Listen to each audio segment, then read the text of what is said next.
දරුවන්ගේ හෙට සිහින සුරැකීම අද ඔබේ වගකීමයි. මිනිමුතු දායාද ළමා රක්ෂණය ශ්‍රී ලංකා ඉන්ෂුරන්ස් වෙතින්. අමතන 357 357. ප්‍රවෘත්ති ප්‍රකාශය තව ස්වල්ප වේලාවක්. ශ්‍රී ලංකා ඉන්ෂුරන්ස් පියකුමෙන් මවකමෙන් මේ ශ්‍රී ලංකා ගුවන් විදුලි සංස්ථාවයි.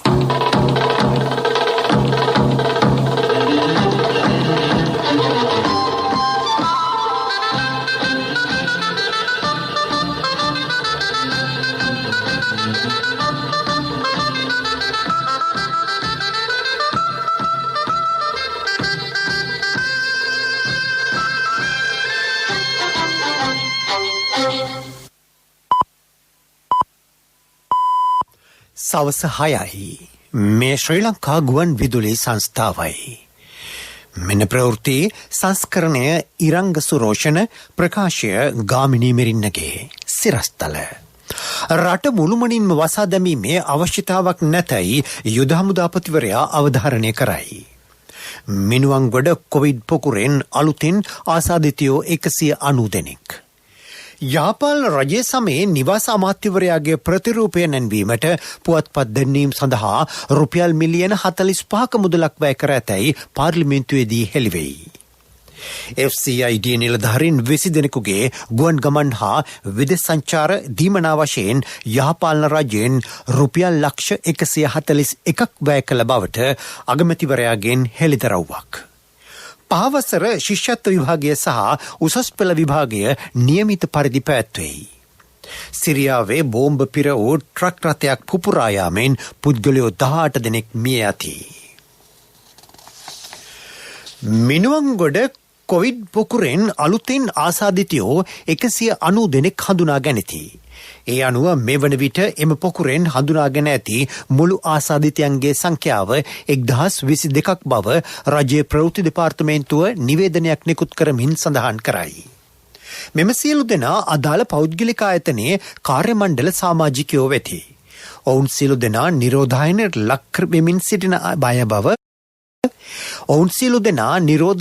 ලක් වෙමින් සිටින අය බව එම දෙපාර්තමේන්තුව සඳහන් කරයි. මේ අතර සීදුව පොලිස් බල ප්‍රදේශයටද නිරෝධායන ඇඳිරි නීතිය පනවා ඇත. අද පෙරවරුවේ තවත් ප්‍රදේශ කිහිපයකටද නිරෝධායන ඇඳිරි නීතිය පනවා තිබේ. අද සිට නැවත දැනුම් දෙනතුරු ගම්පහ පොලිස් කොට්ටාශය සහ කැලණිය පොලිස් කොට්ටාශයේ ජායල හා කඳාන පොලිස් බල ප්‍රදේශයන්ටද නිරෝධායන ඇඳිරි නීතිය පනවා ඇතැයි යුද හමුදාපති ලුතිතන් ජෙනරාල් ශවේන්ද්‍ර සිල්වා මහතා පවසයි. ගම්පහ, කිරිඳිවැල, දොම්පේ, පූගොඩ, ගණේමුල්ල, වීරඟුල්ල, වැලිවේරිය, මල්වතු හිරිපිටිය, නිට්ටඹුව, මීරිගම, පල්ලෙවෙල, යක්කල, වේයන්ගොඩ, මිනුවන්ගොඩ ප්‍රදේශවලටද නිරෝධායන ඇඳිරි නීතිය දැන් ක්‍රියාත්මකයි. එම කාලය තුලදී සියලුම තැනැත්තන් නිවෙස්වල රැඳී සිටිය යුතු බව පොලිස් මුලස්ථානය පවසයි. එමෙන්ම නිරෝධායන ඇඳිරි නීතිය ක්‍රියාත්මක කාලයේදී මෙම ප්‍රදේශවලට ඇතුළුවීම සහ පිටවීම සම්පූර්ණයෙන්ම තහනම් කර ඇත. දුරගමන් සේවා ප්‍රවාහන බස් රථවලට ගමන් කළ හැකි වුවත් අදාළ ප්‍රදේශවලදී ඒවා නතර කිරීම, මගින් ගැනීම හා මගින් බැස්සවීම සම්පූර්ණයෙන්ම තහනම්ය. එම ප්‍රදේශවල පිහිටා ඇති දුම්රිය ස්ථානවල දුම්රිය නොනවත්වා ධාවනය කළ යුතුය. දැනට රට මුළුමනින්ම වසා දැමීමේ අවශ්‍යතාවයක් නැතැයි යුද හමුදාපති ලුතිතන් ජෙනරාල් ශවේන්ද්‍ර සිල්වා මහතා පවසයි. විදේශ රටවලින් ශ්‍රී ලාංකිකයන් ගෙන්වා ගැනීම නතර කර නොමැති බවත් ඔවුන් ගෙන්වා ගැනීම ක්‍රමානුකූලව සිදු කරන බවත් ඔහු සඳහන් කරයි. ඔබ දන්නවා අද වෙන විට අවසාන 190ත් එක්ක 1022 දෙනෙකු කොවිඩ් ආසාදනය වෙලා තිබෙනවා. එතකොට මේ 1022 ප්‍රතිකාර රෝහල් වල තබා ගන්න ඕනේ. ඊයේ දිනේදී පමණක් විදේශ රටවල් වලින් ආපු 10 දෙනෙක් මේ ආකාරයෙන් ආසාදනයට පත් වෙලා තිබ්බා. ඊට ඉස්සෙල්ලා දවසේ ගත්තත් එහෙමයි. ඉතින් ඒකින්ද රජයේ කොයි වෙලාවකවත් යම් යම් අවස්ථාවේදී නැවතුන නැත්තම් මේක ස්ටැග්නේට් කරා රජයට ගෙන්න ගැනීමට හැකි අවශ්‍යතාව තියෙනවා. මොකද රජයට තේරෙනවා අපේ ශ්‍රී ලාංකිකයන් ඉන්නේ. නමුත් යම් කිසි සැලසුමකට අනුව අනිවාර්යයෙන්ම ගෙන්නනවා. දැනට තියෙන තත්ත්වය අනුව මේක පැය 24න් විතරට විශ්ලේෂණය කරනු ලබනවා. මේකේ ඉන්න ඕනේ ඔක්කොම විශේෂඥවරුන් මේක බලනවා. ඉතින් ඒකින්ද දැනට එහෙම දෙයක් පේන්නේ නැහැ. කොරෝනා ආසාදිත බවට මේ වන විට හඳුනා ගන්නා රෝගීන්ගේ පරීක්ෂණ ප්‍රතිඵල අනුව ඔවුන්ගේ වෛරස ප්‍රමාණය සාපේක්ෂව ඉහළ මට්ටමක පවතින බව වසංගත රෝග විද්‍යාංශයේ අධ්‍යක්ෂ විශේෂඥ වෛද්‍ය සුදත් සමරවීර මහතා පවසයි. ඒ අනුව තවත් පුද්ගලයෙකුට රෝගය ආසාදනය වීමේ හැකියාව ඉහළ මට්ටමක පවතී.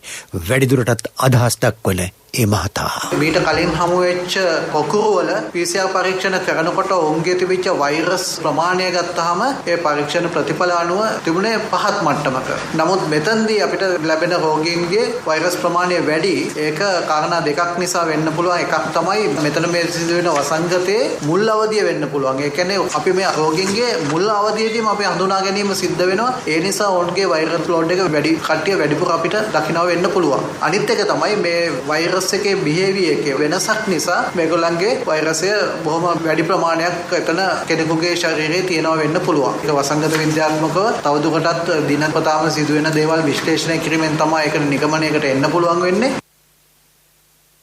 මේ අතර නිරෝධායන ඇදිරි නීතිය බලපැවැත්වන ප්‍රදේශවල අදාළ දිනයන්ට අදාළ නඩු සඳහා වෙනත් දින ලබා දීමට පියවරගෙන ඇත. එම දින පිළිබඳව අදාළ අධිකරණ පරිශ්‍රවල දැන්වීම් පුවරුවල ප්‍රදර්ශනය කිරීමට අවශ්‍ය උපදෙස් අධිකරණ සේවා කොමිෂන් සභාව මගින් එම අධිකරණ වෙත දැනුම් දී තිබේ. ඒ අනුව නිරෝධායන ඇඳිරි නීති කාලය අවසන් වූ පසු සෞඛ්‍ය මාර්ගෝපදේශ අනුගමනය කරමින් අදාළ අධිකරණ පරිශ්‍ර වෙත ගොස් තමාගේ නඩු සම්බන්ධයෙන් යළි කැඳවීම් කරන දිනය ලබාගත හැකි බව ලේකම්වරයා දැනුම් දෙයි.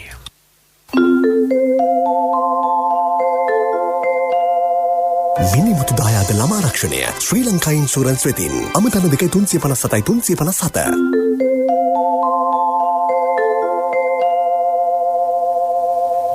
ජාතිය ගොඩනැගීමේ බදු සංශෝධන පනත් කෙටුම්පත ආර්ථික සේවා ගාස්තු සංශෝධන පනත් කෙටුම්පත වරාය හා ගුවන්තොටුපළ සංවර්ධන බදු සංශෝධන පනත් කෙටුම්පත හා විසර්ජන පනත යටතේ යෝජනා 5ක් සංශෝධන රහිතව පාර්ලිමේන්තුවේදී අද සම්මත විය.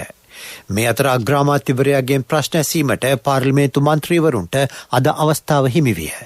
එහිදී සම්පත් අතුකොරළ මන්ත්‍රීවරයා නැගූ ප්‍රශ්නයකට පිළිතුරු දෙමින් අග්‍රාමාත්‍ය මහින්ද රාජපක්ෂ මහතා පැවසුවේ ජාතික නිවාස සංවර්ධන අධිකාරියේ ප්‍රචාරකාංශය 2010 වසරේ සිට ඒකක 3ක් යටතේ ක්‍රියාත්මක බවයි. පසුගිය යහපාලන රජයේ සමයේදී නිවාස අමාත්‍යවරයාගේ ප්‍රතිරූපය නැන්වීම සඳහා පමණක් පුවත්පත් දැන්වීම් පළ කිරීමට ජාතික නිවාස සංවර්ධන අධිකාරිය යටතේ රුපියල් මිලියන 45ක මුදලක් වැය කර ඇතැයි එහිදී හෙළිවිය. ඒ සම්බන්ධයෙන් ඉදිරියේදී විධිමත් පරීක්ෂණයක් සිදු කරන බව අග්‍රාමාත්‍යවරයා ප්‍රකාශ කළේය. වසන්ත යාපා බණ්ඩාර මන්ත්‍රීවරයා ඇසූ ප්‍රශ්නයකට පිළිතුරු දෙමින් අගමැතිවරයා පැවසුවේ පසුගිය යහපාලන රජයේ සමයේදී FCID නිලධාරීන් 20 දෙනෙකු අවස්ථා 19කදී විදේශගත වී ඇති බවයි. එසේ විදේශගත වීමට මුදල් දීමනා ලෙස රජයෙන් ලබා දී ඇත. මුල්‍ය අපරාධ විමර්ශන කොට්ටාසී FCID නිලධාරීන් 2005 වර්ෂයේ සිට 2009 වර්ෂය දක්වා විමර්ශන කටයුතු සඳහා විශේෂ සංචාරවලට සහභාගී වී ඇත. එම මුල්‍ය අපරාධ විමර්ශන කොට්ටාසී නිලධාරීන් 20 දෙනෙකු පමණ වරින් වර විදේශ සංචාර 19කට සහභාගී වී අතර ඔවුන් සඳහා එම සංචාරවලට අදාළ ගුවන් ගමන් ගාස්තු විදේශ ගමන් වියදම් දීමනා ලෙස රුපියල් ලක්ෂ 141ක පමණ මුදලක් වියදම් වී ඇත.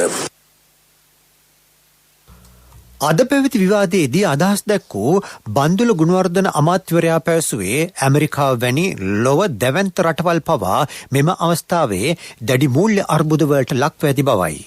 නමුත් ශ්‍රී ලංකාව දේශීය ආර්ථිකයට මුල්තැන ලබා දෙමින් රට සංවර්ධනය කරාගෙන යාමට කටයුතු කළ බව හෙතෙම සඳහන් කළේය. විවාදයට එක්වූ හර්ෂද සිල්වා මන්ත්‍රීවරයා කියා සිටියේ බ්‍රැන්ඩික්ස් ආයතනයේ ප්‍රධානියෙකු ඉන්දියාවේ කර්මාන්තකරුවන් පිරිසක් නිරෝධායන ක්‍රමවේදයෙන් බැහැරව මෙරටට කැඳවාගෙන ආ බවට පළවන වාර්තා පිළිබඳව විධිමත් පරීක්ෂණයක් සිදු කළ යුතු බවයි. එහිදී බන්දුල ගුණවර්ධන ඇමතිවරයා පැවසුවේ බ්‍රැන්ඩික්ස් ආයතනයේ කිසිදු සේවකයෙකුට හෝ නිලධාරියෙකුට කිසිදු අසාධාරණයක් නොවන පරිදි එම පරීක්ෂණ සිදු කරන බවයි. පාර්ලිමේන්තුවේ අද කටයුතු පිළිබඳ වැඩිදුර තොරතුරු ගෙන එන ප්‍රවෘත්ති අංශයේ අංජනා ලියනාරච්චි.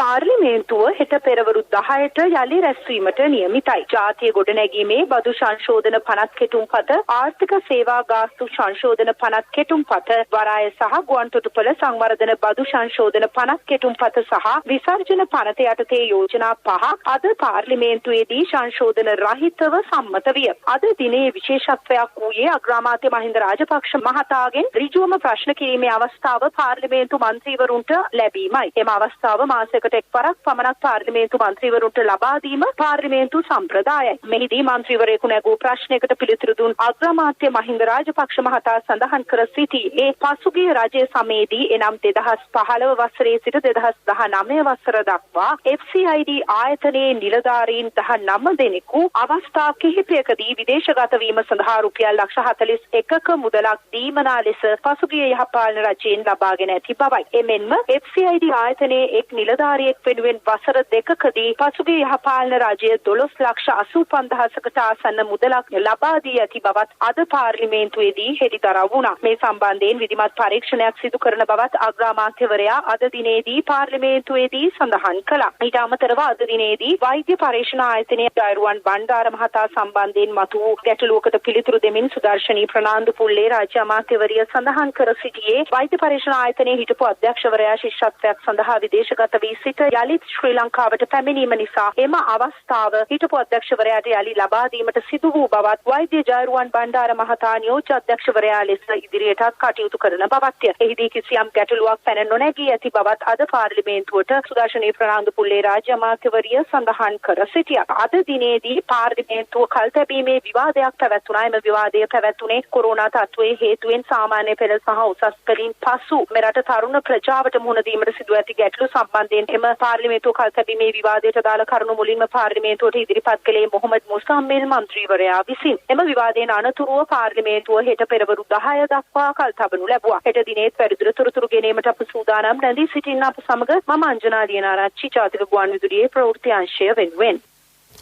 පාස්කු ඉරිදුන ත්‍රස්ත ප්‍රහාරය එල්ලවෙන අවස්ථාවේ පොලිස් විශේෂ බලකායේ ආනදන නිලධාරියාව සිටි විශ්‍රාමික ජ්‍යෙෂ්ඨ නියෝජ්‍ය පොලිස්පති MR ලතීෆ් මහතාට කොමිසම් සභා පනතේ 16 වන වගන්තියේ යටතේ නොතීසි නිකුත් කිරීමට පාස්කු ප්‍රහාරය පිළිබඳ ජනපති විමර්ශන කොමිසම අද තීරණය කළේය. ඒ විශ්‍රාමික ජ්‍යෙෂ්ඨ නියෝජ්‍ය පොලිස්පතිවරයා මීට පෙර කොමිසම හමුවේ දුන් සාක්ෂි සහ අද දිනේ දුන් සාක්ෂි අතර පරස්පරතා කොමිසමේ නිරීක්ෂණයට ලක්වීම හේතුවෙනි. විශ්‍රාමික ජ්‍යෙෂ්ඨ නියෝජ්‍ය පොලිස්පති MR ලතීෆ් මහතා සාක්ෂි ලබා දීමට කොමිසමට අද පැමිණියේ දෙවැනි දිනටයි. පාස්කු ප්‍රහාරය එල්ලවන බවට ලද නිශ්චිත බුද්ධි තොරතුරු සම්බන්ධයෙන් තමාව දැනුවත් කළේ නම් පොලිස් විශේෂකාර බලකාය යොදවා එය වැළැක්වීමට පියවර ගන්නා බව ඔහු කොමිසම හමුවේ පැවසීය. අපේ කාලේ වගේ නෙවෙයි. අලුත් වෙන ලෝකයක අපේ දරුවන්ගේ සිහින බලාපොරොත්තු මේ හැම එකක්ම වෙනස්. වේගවත්. මේ සිහිනවලට පණගන්වන්න අපි කලින්ම සූදානම් වෙන්න ඕනේ. ශ්‍රී ලංකා ඉන්ෂුරන්ස් වෙතින් මිනිමුතු දායාද ළමා රක්ෂණය. කල්පිරීමෙන් පසු රක්ෂිත මුදලෙන් 125%. මවට පියාට හෝ බාරකරුට රක්ෂිත මුදලෙන් 5 ගුණයක රක්ෂණාවරණයක්. දරුවා රෝහල්ගත වීමකදී දිනකට රුපියල් 1000ක්. දරුවන්ගේ හෙට සිහින සුරැකීම අද ඔබේ වගකීමයි. මිනිමුතු දායාද ළමා රක්ෂණය. ශ්‍රී ලංකා ඉන්ෂුරන්ස් වෙතින් අමතන 2357 357. ප්‍රමුඛ පුවත් ඔබ වෙත ගෙනෙන්නේ සිද්ධාලේප ලක්වියා. පහවසර ශිෂ්‍යත්ව විභාගය සහ අධ්‍යයන පොදු සහතික පත්‍ර උසස් පෙළ විභාගය නියමිත පරිදි පැවැත්වෙන බව අධ්‍යාපන ඇමති මහාචාර්ය GL පීරිස් මහතා පවසයි. සෞඛ්‍ය මාර්ගෝපදේශනවලට අනුගත වෙමින් විභාගය පැවැත්වීමට කටයුතු සූදානම් කර ඇතැයි ප්‍රවෘත්ති දෙපාර්තමේන්තුවේ අද පැවති මාධ්‍ය හමුවේදී ඇමතිවරයා සඳහන් කළේය. මධ්‍යස්ථාන 2936කදී සිසුහු 3,31,000ක් මෙවර ශිෂ්‍යත්ව විභාගයට පෙනී සිටිති. උසස් පෙළ විභාගය සඳහා සිසුන් 3,62,000ක් පෙනී සිටින අතර මධ්‍යස්ථාන 2,648කදී එම විභාගය පැවැත්වේ. හැබැයි අපි පැහැදිලිව කියන්න ඕනේ මේ වෛරසයේ හැසිරීම අවිනිශ්චිතයි. දැනට රජයේ තීරණය තමයි මේ විභාගය මේ විදියට පැවැත්වීමට අපි නිරන්තරයෙන් සම්බන්ධ වෙනවා ආරක්ෂක අංශවලට, සෞඛ්‍ය නිලධාරීන්ට. එයාගේ උපදෙස් අනුව තමයි මේ වැඩපිළිවෙල අපි සකස් කරන්නේ. යම් යම් සුවිශේෂ විධිවිධාන යෙදීමට අවශ්‍යතාවයක් තියෙනවා ගම්පහ දිස්ත්‍රික්කයේ සම්බන්ධයෙන්. يعني ගම්පහ දිස්ත්‍රික්කයේ තුල විභාග මධ්‍යස්ථාන වල විභාගයේ ලියන අපේක්ෂකයන් සම්බන්ධයෙන් මධ්‍යස්ථාන සුරක්ෂිත කරලා සෞඛ්‍ය අංශ සමග සාකච්ඡා කරලා ඒ සියලුම වැඩ කටයුතු කරනවා. ඒ වගේම ගම්පහ දිස්ත්‍රික්කයෙන් අනිත් දිස්ත්‍රික්කවලට ගමන් කරන ශිෂ්‍ය ශිෂ්‍යාවන් සම්බන්ධ වෙනවා. ගම්පහ දිස්ත්‍රික්කයට පැමිණෙන අපේක්ෂකයන් වෙන දිස්ත්‍රික්කවලින් ගමනාගමන මණ්ඩලය සමග සාකච්ඡා කරලා අංග සම්පූර්ණ වැඩපිළිවෙල සකස් කරලා තිබෙනවා. උසස් පෙළට හා ශිෂ්‍යත්ව විභාගයට පෙනී සිටින සිසුන්ගේ දත්ත ලබා ගැනීමේ වැඩසටහනක් ක්‍රියාත්මක කර ඇතැයි අමාත්‍යාංශයේ ලේකම් මහාචාර්ය කපිල පෙරේරා මහතා පවසයි.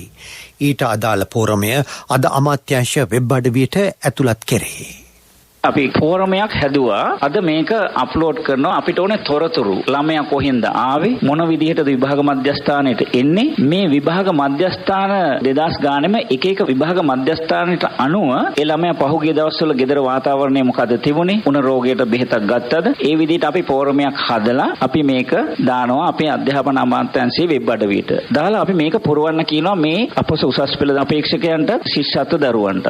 යම් හේකින් ඉදිරි දවස් ගාන තුල මේ තත්ත්වය වෙනස් වුණොත් එතකොට අපි නැවත මේ අණුව ගිහිල්ලා තොරතුරු තියෙනවා, දුරකථනය තියෙනවා, විභාග මධ්‍යස්ථාන මට්ටමින් තොරතුරු තියෙනවා. ඊට පස්සේ ශිෂ්‍යත්ව විභාගයේ ලියලා යනකොට අපි අහනවා මේකේ වෙනසක් වුණාද කියන එක. මේ දවස් ටිකෙත් අපි මේක බලනවා. ඊට පස්සේ 12 ඉඳලා හැම විභාග මධ්‍යස්ථානයක් ආශ්‍රිතව අපි මේ තොරතුරු යාවත් කාලීන කරනවා දිනපතා උදේ සහ හවස. ඉතින් ඔය වගේ වැඩපිළිවෙලක් තමයි කරන්නේ. ඉතින් මේක සඳහා අධ්‍යාපන අමාත්‍යාංශයට ගොඩක් දෙනෙක් සහාය දෙනවා. විශේෂයෙන් වෛද්‍ය කණ්ඩායම. එතකොට අපි ගත්තොත් එහෙම අපි සුරක්ෂිත කරන්නේ කොහොමද කියන එක පැහැදිලිවම අපි ළඟ තියෙනවා ක්‍රමවේදයක්. ඒ ක්‍රමවේදය සඳහා නිශ්චිත ක්‍රියාවලියක් තියෙනවා.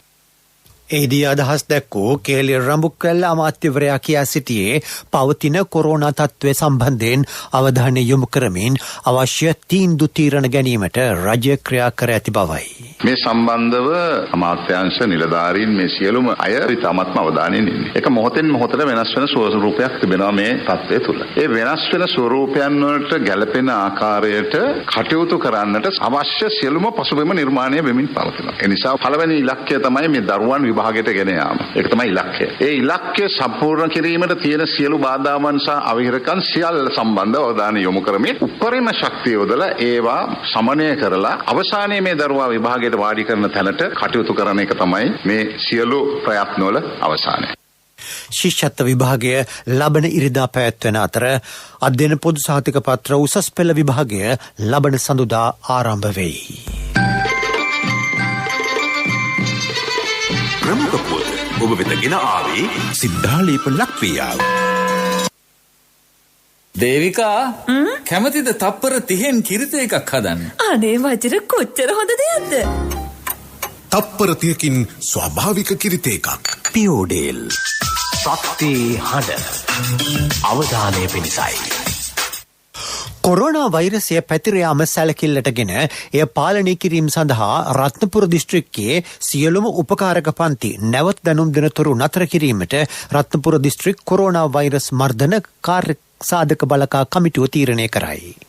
සබරගමුව පළාත් ආණ්ඩුකාර ටිකිරි කොබ්බෑකඩුව දිස්ත්‍රික් ලේකම් මාලනී ලොකු පෝතාගම යන මහත්මීන්ගේ ප්‍රධානත්වයෙන් එම කාර්යසාධක බලකාය රත්නපුර දිස්ත්‍රික් ලේකම් කාර්යාලයේදී රැස්විය.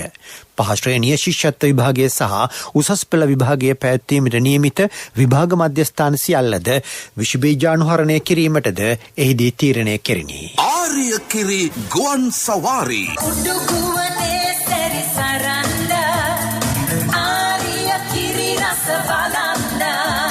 ආර්යකිරි පැකට්ටුව ඇති නිල් පාට ලාංඡනය කපායවා ජයගෙන සිරිලක අසිරිය ආසේ සිට දැක ගන්න. විස්තර වෙළඳ මහතුන්ගෙන් ආර්යකිරි ගුවන් සවාරි.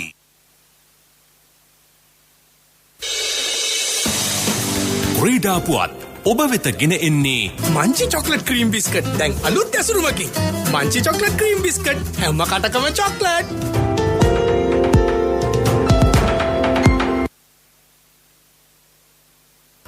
ඕස්ට්‍රේලියාව සහ ඉන්දියාව අතර ටෙස්ට් ක්‍රිකට් තරඟාවලියක් සංවිධානය කෙරේ. දෙසැම්බර් මාසදී ආරම්භ වීමට නියමිත මෙම ටෙස්ට් ක්‍රිකට් තරඟාවලියට තරඟ 4ක් ඇතුළත් වේ. තරඟාවලියේ ප්‍රථම තරඟය දෙසැම්බර් මාස 17 වනදා මෙල්බර්න්හිදී ආරම්භ වීමට නියමිතයි. දෙරට අතර දෙවන ටෙස්ට් ක්‍රිකට් තරඟය දෙසැම්බර් 26 වනදා මෙල්බර්න්හිදී පැවැත්වේ. අපේ පළාතේ බණ්ඩමාමගේ දොරකඩින් බල්ලෙක් පූසෙක් යාගේ සැරටියෙන් පාරක් නොකා යන්නේ. ටිකිරිමාරි කන ගමන් අපි පිළියම් හෙව්වා. අර වගේම සැරටියක් පිදුරු වලින් හදලා පාට කරලා දෙක මාරු කරමු. ඔන්න දැන් උඩිගෙදර කළුව එනවා. බණ්ඩමාම අපි හදපු සැරටියෙන් පාරක් දුන්නා. වැදනේ ආදරණීය පහරක්. දැන් කළුවා නැට්ටවන්නමින් මාමා සමග සෙල්ලම. බැරිම තැන මාමත් කළුව අත ගන්නවා. පරණ සැරටිය බර දැනුන්නේ නැහනේ. ඉක්මන් කේන්තියට කොහෙද බරක්? මංචි ටිකිරිමාරි.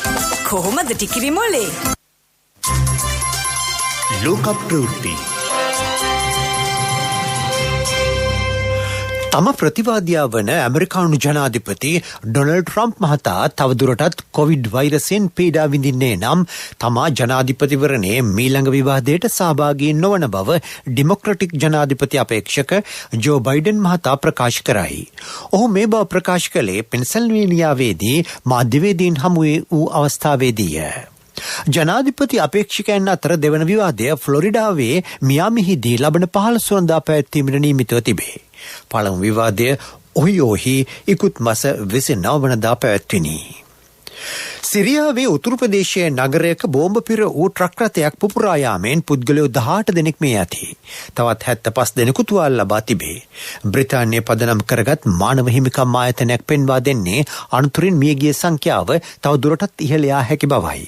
තුවාල ලැබූ බොහෝ පිරිසක් ඉතා අසාධ්‍ය තත්ත්වයේ පසුවීම ඊට හේතුවයි. ප්‍රහාරයේ වගකීම මෙතෙක් කිසිදු ත්‍රස්ත සංවිධානයක් බාරගෙන නොමැත. පෙරසර සංවර්ධනයක පුවත් සම්පින්ඩනය සංවර්ධන පුවත්. ගම්පහ දිස්ත්‍රික්කයේ සංවර්ධන කටයුතුවලදී ග්‍රාමීයාංශ කෙරෙහි විශේෂ අවධානය යොමු කර ඒවායේ යටිතල පහසුකම් වැඩි දියුණු කිරීමට දිස්ත්‍රික් සම්බන්ධීකරණ කමිටුව තීරණය කරයි. ඒ සඳහා රුපියල් මිලියන 177ක් අනුමත කර තිබේ. ව්‍යාපෘති 303ක් මේ යටතේ ක්‍රියාත්මකයි. ඉන් ව්‍යාපෘති 101ක වැඩ අවසන් කර තිබේ. ව්‍යාපාරික පුවත් ඔබ වෙත ගෙන එන්නේ මෙවර ශිෂ්‍යත්ව විභාගයට මුහුණ දෙන හපන් ගිණුමක ඉතිරි කරන පුංචි හපනුන්ට වටිනා ප්‍රශ්නෝත්තර පොතක් ජාතික ඉතිරි කිරීමේ බැංකුවේ හපන් ගිණුමෙන්.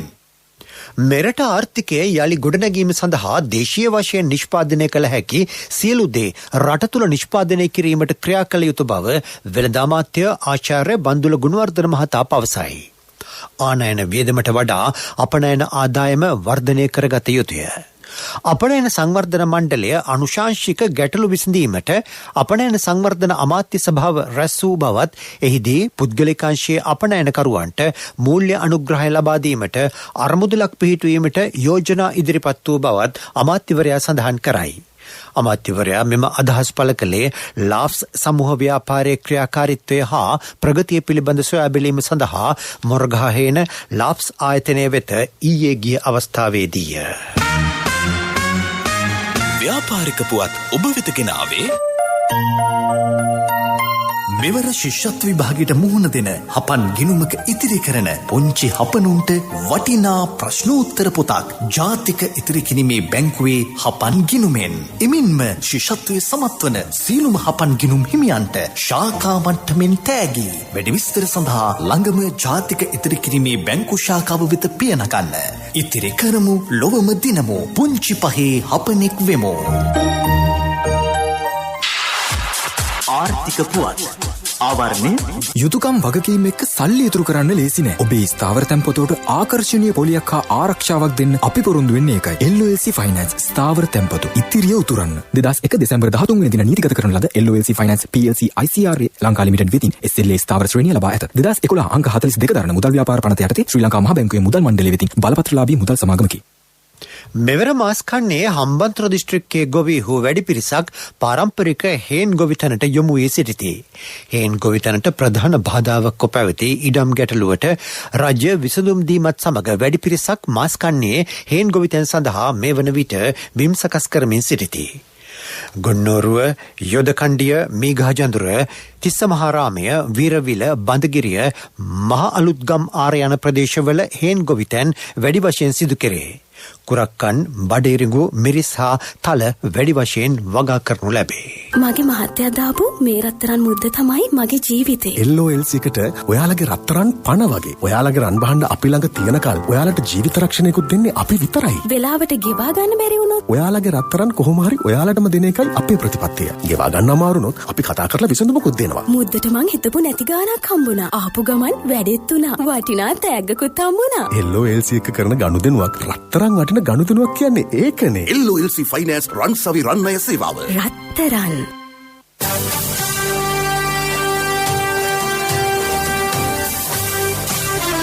කාලගුණ වාර්තාව ඔබ වෙත ගෙන එන්නේ. CIB ජනජය වාසනා බාලසුන අධීර ඇරඹුණා. සැප්තැම්බර් 14 සිට ඔක්තෝබර් 11 දක්වා රුපියල් 3000 වැඩි සෑම බිල් පතකටම ලක්ෂ ගණනින් තෑගි. අදම CIB එන්න.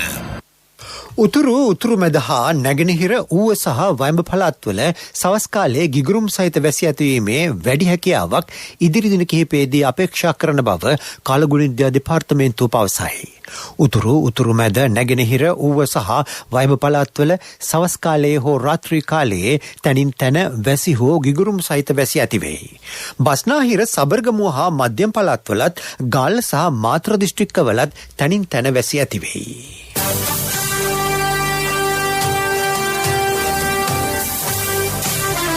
කාලගුණ වාර්තාව ඔබ වෙත ගෙන ආවේ. CIB ජනජය වාසනා බාලසුන අධීර ඇරඹුණා. සැප්තැම්බර් 14 සිට ඔක්තෝබර් 11 දක්වා රුපියල් 3000 වැඩි සෑම බිල් පතකටම ලක්ෂ ගණනින් තෑගි. අදම CIB එන්න. ප්‍රවෘත්ති අවසන් කිරීමට යළිත් සිරස්තල. රට මුළුමනින්ම වසා දැමීමේ අවශ්‍යතාවයක් නැතැයි යුද හමුදාපතිවරයා අවධාරණය කරයි. මිනුවන්ගොඩ කොවිඩ් පොකුරෙන් අලුතින් ආසාදිතයෝ 190 දෙනෙක්. යහපාලන රජය සමයේ නිවාස අමාත්‍යවරයාගේ ප්‍රතිරූපය නැන්වීමට පුවත්පත් දැන්වීම සඳහා රුපියල් මිලියන 45ක මුදලක් වැය කර ඇතැයි පාර්ලිමේන්තුවේදී හෙළිවෙයි.